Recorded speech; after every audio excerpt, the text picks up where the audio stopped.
சற்று முன் வருகின்ற 2026 தேர்தலில் விஜயின் தோல்வி உறுதி. வெளிவந்த அதிர்ச்சி ரிப்போர்ட். புதிய கருத்து கணிப்பில் பரபரப்பு தகவல். அதாவது தவேகா தலைவர் விஜய் அண்மையில் மதுரையில் தனது கட்சியின் 2வது மாநில மாநாட்டை நடத்தினார். மேலும் அவர் தனது தமிழ்நாடு முழுவதுமாக சுற்றுப்பயணத்தை இம்மாத இறுதியில் ஈரோட்டில் தொடங்குவார் என கூறப்படுகிறது. இந்த நிலையில் எதிர்வரும் 2026 சட்டமன்ற தேர்தலில் தவேகா தலைவர் விஜய் போட்டியிடும் தொகுதி என்ன என்பது மிகுந்த எதிர்பார்ப்பை உருவாக்கியுள்ளது. முதலில் மதுரை தொகுதியில் விஜய் போட்டியிடுவார் என கூறப்பட்டது.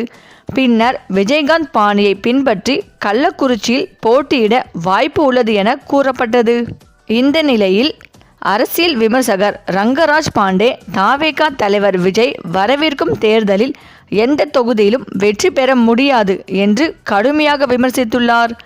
ஒரு பேட்டியில் பேசியபோது தற்போது தமிழக அரசியலில் சூழலில் பல்வேறு மாற்றங்கள் நிகழ்ந்து வருவதாகவும் அனைத்து தலைவருக்கும் மிகப்பெரிய சவால்கள் காத்திருக்கின்றனவும் அவர் குறிப்பிட்டார்.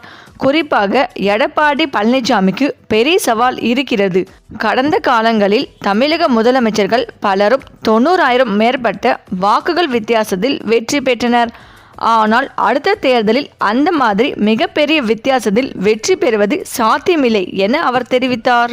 மேலும் அவர் தொடர்ந்து பேசியபோது திண்டுக்கல்லில் பெரியசாமி, தூத்துக்குடியில் கீதா ஜீவன் போன்ற பல்வேறு தலைவர்கள் தங்களது பகுதிகளில் மக்களால் வேண்டப்படும் நிலைமையில் இருப்பதாகவும் அதே சமயம் சிலர் தொடர்பான எதிர்மறை விமர்சனங்களும் எழுந்திருப்பதாகவும் கூறினார்.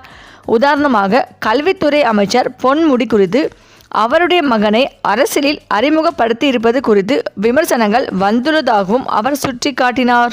அதேபோல் எம்ஜிஆர் மற்றும் ஜெயலலிதா காலங்களில் வேட்பாளர் மாற்றம் அதிக அளவில் நடந்ததால் கட்சி உயிர்ப்புடன் இருந்தது.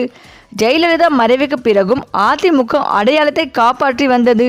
ஆனால் எடப்பாடி பழனிசாமி கட்சியின் தலைமைக்கான உரிமையை பெற கடுமையான போராட்டம் நடத்திதான் முன்னணியில் நிற்கிறார் எனவும் அவர் விளக்கினார். பாண்டே மேலும் கூறுகையில், உதயநிதி ஸ்டாலின் எதிர்காலத்தில் எந்த தொகுதியிலும் போட்டியிட்டாலும் கடினமான சவால்களை சந்திக்க வேண்டியிருக்கும்.